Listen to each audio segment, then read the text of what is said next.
سب سے پہلے کیا سکھانا ہے بچوں کو؟ کھانے کے آداب بعد میں سکھائیں ٹھیک ہے نا. کپڑے استری کرنا بعد میں سکھائیں, پرفیوم کا استعمال بعد میں سکھائیں. سب سے پہلے کیا سکھانا ہے؟ اور یہ قرآن کی تعلیمات ہیں. قرآن میں سب سے پہلا حکم جو نازل ہوا ہے علم کے بعد, علم تو سیکھنے کی ترغیب ہے نا, اب سیکھا کیا جائے, تو سورہ مدثر نازل ہوئی. یا ایھا المدثر قم فانذر وربک فکبر وثیابک فطہر. رب کی کبریائی بیان کرو اور لباس کو پاک رکھو. اب بظاہر دونوں چیزوں میں کوئی جوڑ نظر آ رہا ہے؟ اے نبی کھڑے ہو کر اپنی قوم کو ڈرائیں. ڈرانا کہاں سے شروع کریں؟ اللہ کی کبریائی اور لباس کو پاک. میں ایک دفعہ واش روم میں گیا ایئرپورٹ کے, تو وہ کنڈی تھوڑی سی کھلی ہوئی تھی, یعنی کھلی بھی تو پوری تھی مگر پتہ ہی نہیں چل رہا تھا کہ اندر کوئی بندہ ہے یا نہیں ہے. اب ہم کھڑے ہوئے ویٹ کر رہے ہیں, جب میں نے کہا شاید کوئی نہیں ہے تو ہلکا سا یوں کر کے دیکھو, تو ایک 12-13 سال کا بچہ کھڑے ہو کر پیشاب کر رہا ہے. کوئی اتنا بڑا مسئلہ نہیں ہے, بہت سے لوگ کھڑے ہو کر کرتے ہیں پیشاب, جو نہیں کرنا چاہیے, لیکن کموڈ ہو تو پھر تو کھڑے ہو کر سمجھ میں آتا ہے. جو فلش ہے اس میں کھڑے ہو کر پیشاب کر رہا ہے, وہ جو لوٹا رکھا ہوا ہے اس میں پیشاب جا کے گر رہا ہے اور ایسے ہی باہر نکل آیا. ہائے ہائے ہائے ہائے. اس کے بعد سے اب جب بھی میں واش روم جاتا ہوں کہیں ایسے پبلک, تو پہلے لوٹے کو دھوتا ہوں. آپ لوگ بھی تیزاب سے دھویا کریں لوٹا. جب بھی پبلک ٹوائلٹ میں جائیں تیزاب سے پہلے لوٹا دھوئیں. پتہ نہیں کون کیا کیا کر کے آ رہا ہے وہاں پہ. بچے بھی جاتے ہیں کھڑے ہو کر چھینٹے مار رہے ہیں دیواروں پہ, سب کن بلا. ماں باپ نے سکھایا نہیں. سب سے پہلی تعلیم والدین کو بچے کو ٹوائلٹ کے استعمال کی دینی چاہیے. طہارت تو یہاں سے شروع ہوتی ہے نا.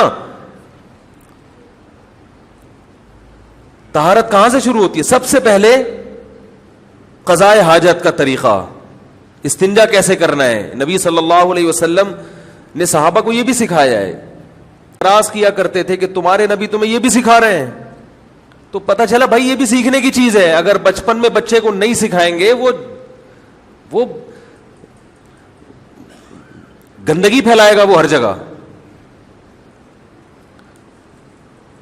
رسول اللہ صلی اللہ علیہ وسلم نے ارشاد فرمایا اذا استيقظ احدكم من منامه فلا يغمسن يده في الاناء حتى يغسلها ثلاثا. یہ آداب سکھائے جا رہے ہیں. فرمایا جب صبح بیدار ہو, اس زمانے میں نلکے نہیں ہوتے تھے, بالٹی میں ہاتھ ڈال کے پانی نکالنا پڑتا تھا. فرمایا ہرگز ہرگز ہرگز بالٹی میں ہاتھ مت ڈالو. حالانکہ صبح ہم اٹھے ہیں تو ہمیں کوئی ہاتھ پہ گندگی نظر نہیں آ رہی, لیکن بھائی ممکن ہے کہ رات فَإِنَّهُ لَا يَدْرِي أَيْنَ بَاتَتْ يَدُهُ. فرمایا اس کو پتہ نہیں اس کے ہاتھ نے رات کہاں گزاری ہے. ہو سکتا ہے ہاتھ شرمگاہ پہ لگ گیا ہو سکتا ہے کوئی گندگی آ گئی ہے اس پہ. فرمایا پہلے 3 دفعہ اس کو الگ سے دھو, کسی مگے کے ذریعے یا کسی اور طریقے سے. کچھ بھی نہیں ہو تو پھر علماء کہتے ہیں تھوڑا سا چلو بھر پانی لے کے اچھی طرح ہاتھ دھو لے, مجبوری ہے. 3 دفعہ آپ نے فرمایا ہاتھوں کو اچھی طرح دھو گے, اس کے بعد ہاتھ اس لائق ہوتا ہے کہ اس کو بالٹی میں ڈالا جائے. یہ رسول اللہ صلی اللہ علیہ وسلم مسلمانوں کو کیا سکھا رہے ہیں؟ بولو بھائی, صفائی, طہارت, کہ پانی کو تو گندا مت کرو. اور یہ کھڑے ہو کر ادھر ادھر چھینٹے جا رہی ہیں اور وہی پینٹ چڑھا کے, نہ کوئی استنجا, وہی پیشاب کے قطرے بھی ٹپک رہے ہوں گے.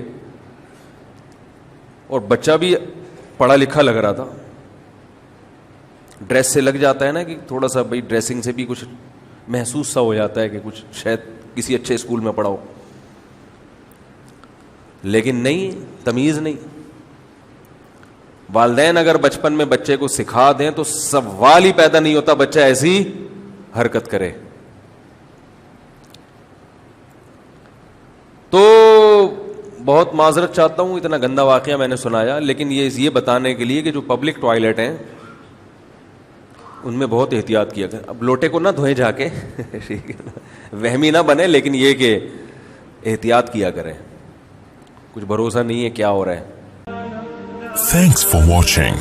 Don't forget to like, comment, share and subscribe to Mufti Tariq Masood, famous scholar.